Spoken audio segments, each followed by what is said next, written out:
Vanilla cup cake super சாஃப்டாக எப்படி பண்ணுறதுன்னு பார்க்கலாமா? ஃபர்ஸ்ட் ஒரு பவுலில் மைதா, பேக்கிங் பவுடர், பேக்கிங் சோடா எல்லாம் ஆட் பண்ணிவிட்டு சளிச்சிட்டு அதை லைட்டாக ஒரு மிக்ஸ் பண்ணி தனியாக எடுத்து வச்சுக்கோங்க.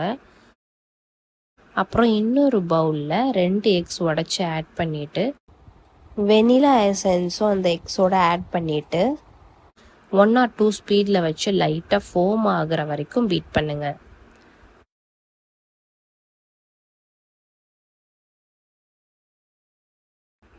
அதுக்கப்புறம் ஸ்பீடை கிராஜுவலாக 5 ஸ்பீடுக்கு இன்க்ரீஸ் பண்ணிவிட்டு சுகரை 3 பேட்சாக ஆட் பண்ணிவிட்டு நல்லா திக் ஆகிற வரைக்கும் பீட் பண்ணுங்கள்.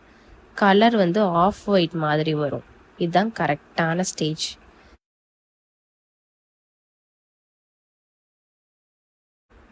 அதுக்கப்புறம் ரிஃபைண்ட் ஆயில் ஆட் பண்ணி லைட்டாக 1 ஸ்பீடில் பீட் பண்ணி கொடுங்க.